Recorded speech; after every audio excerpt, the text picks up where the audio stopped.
fairly unique theme. There was only one other jousting game out, and it was a dice-like thing. It sucked. So there was some interesting things, and then vinyl, of course, that's record collection, not a lot of games. Yeah, I haven't seen anything else like that. That's even get near the realm of that. So that's something that is interesting to me. Winterborn is fantasy Vikings. Now, there's a lot of Viking games out there, but this is a rondel based on fantasy Vikings. So while I would say it's not as unique as some of my other themes, some of the mechanics are pretty unique. So that interested me, at least in that respect, that we're doing something a little different. Hold on, he's texting me. All right. Let's see.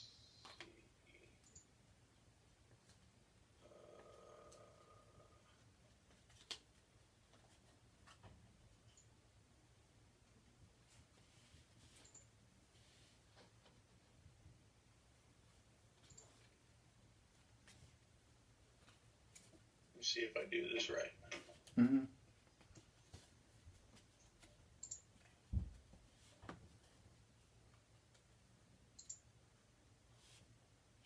No, I don't think I did. Uh-oh. Let's see.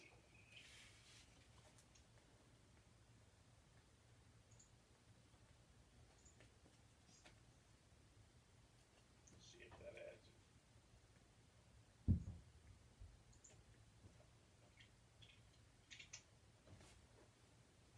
No. I'm a Skype idiot. You know what? Skype is, I think Skype is pretty difficult to figure out beyond the basics a lot of the time. I'm a teacher, and I do homeschooling with some kids sometimes, and we spend about half an hour of our session just trying to set the Skype up from both ends. Yeah. Let's see. What? Okay. There we go. Add. Here it comes. There it is. There we go. Okay, I see two of you now. All right.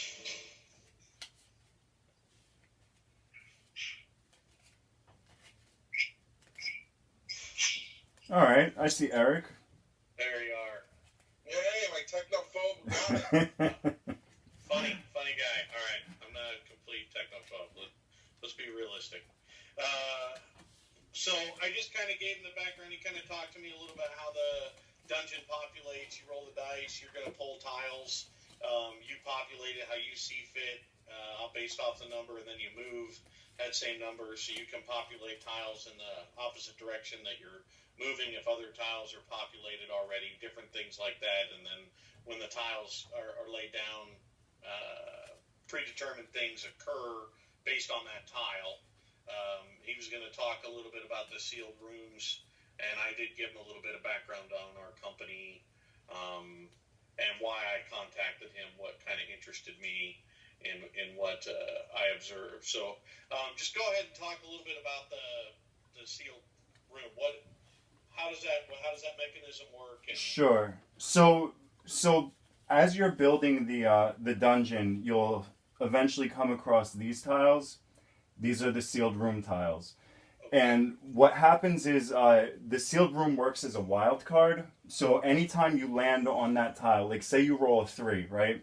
That would typically mean you move 3 spaces. But if one of those spaces involves one of these tiles, you stop your movement on that tile. So it's essentially like you arrived at this sealed room, you are now in that room when you stop. And when you're in that room, what you do is you draw one of these cards from the sealed room deck.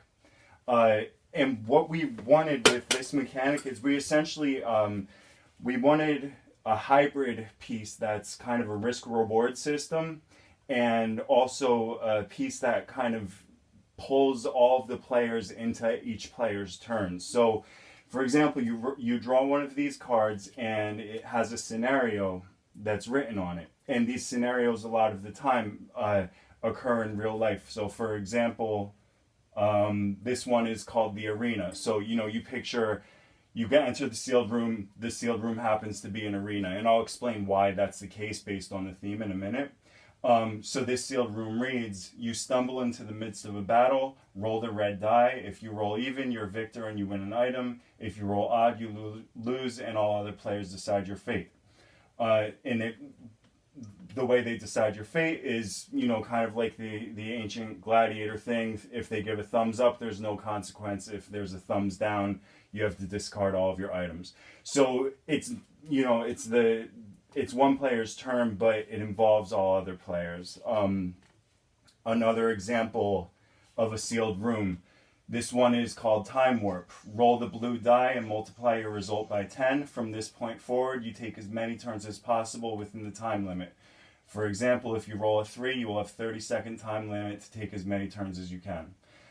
So it's essentially, there are a lot that are just these random benefits like that. And then there are also a lot that are not so great to happen to get. So this one is called Insatiable Dead. And essentially for this one, you flee from a bunch of zombies. You drop your items as you do that. Each player rolls the 6-sided die. The player to roll the highest gets your items. So you lose, but another player is going to win what you dropped. This one is more of an example of pulls the real world into the mix. This one is called the Butler's Quarter. And the player who draws this must tend to all other players before their next turns. They have to refill drinks, refill snack bowls, clean garbage from the table. They basically have to do, clean the table up. Now, the thing about cards like the one I just read to you, there's a rule in the game that if you're not at the table for your turn, you're just skipped. So there's a bunch of intentional sealed rooms that are going to make you leave the table. So you kind of have to finish that task as quickly as possible. Otherwise, you're going to be skipped like possibly 2 or 3 turns just because we've seen people realize that rule and then they just start to play really, really fast. And it becomes like almost a race. Like one of the things that happens in the game we found is that there are these little instances like that where everybody just gets engaged and gets on that same page, like, okay, hurry up. And it just, makes it semi-cooperative, like, oh, let's all screw that one person over just because we can now. But it also makes the other person, like, really want to do what their objective is really quickly. So those are just a few examples of how the sealed room system works. Okay, so there's a social aspect in it as well. Mm-hmm. Okay. Interesting. How many characters how many people does it play? 2 to 6. 2 to 6? Mm-hmm. And do you have more than 6 characters to choose from? And do they have asymmetrical powers or anything like that? We currently have 6 characters to choose from.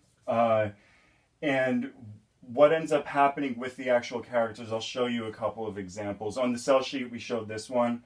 He's kind of a generic goblin-y looking guy, but he's probably the most generic of all of them that we have. I'll just say as I'm showing you this that our game world, have either of you read the Dark Tower series by any chance? I haven't read it. I know what it is. Okay. I haven't read it. There's kind of a theme in that book that's like it's one world that borrows from all of these other worlds, and we have that in this game. So you'll see like these kind of mismatched steampunky or like weird kind of themes throughout the game that borrow from different times or different genres and stuff like that. But they all, when you see it all together, it completely matches. What happens with the actual characters is there are some sealed rooms that are specific to those characters. So if you're playing that one character and you draw that sealed room, it benefits you and harms the rest of the players. And then vice versa. If somebody else draws it, it harms that character instead. We also have items that do the same thing. So the player who uses that character begins with that item, and it basically gets cycled back to that character throughout the game. So the character you choose has some influence on the game, but not too much. It's mostly the character preference is based on like, oh, I like this model or I like this slight benefit, but there's no chance of being overpowered or anything like that. Okay, so they don't come with powers. No. The game. Nope. Okay, all right, or abilities or anything. Nope. All right. Interesting. And then how do you win? So what you have to do is you have to be the first person to possess all three of these. These are the relics. So the first person to hold all three of these at the same time wins the game. It gets a little interesting because just when you get one of these, you could I know you probably can't read it, but I'm just showing you the text, and you could. I think you could see even on our website if you wanted to look at that what they actually do. The relics have powers to them. So you just asked about character-specific powers. The way it really works is if you get a relic, you have that kind of power. Yep. So the person who holds all three of these at the same time first wins the game. The thing is, you duel over these. So for example, if this player has one relic, if another player lands on the same tile as this player, they could challenge him to a duel. Okay. And the winner of that duel is the person who takes the relic. And duels are, they're really what they are is item use kind of thing. But the player to roll the highest number based on the red die wins the duel. The thing is, it almost never turns out to be just based on the die roll, because the idea is really you spend the whole game getting as good of a hand of items as you can, so that you have a better chance of winning that duel. So you can mitigate the duel with the cards, the items that Right. you have. Yep. Okay. All right. Any questions there? No, it's pretty cut and dry. Yeah, that's what I think. All right.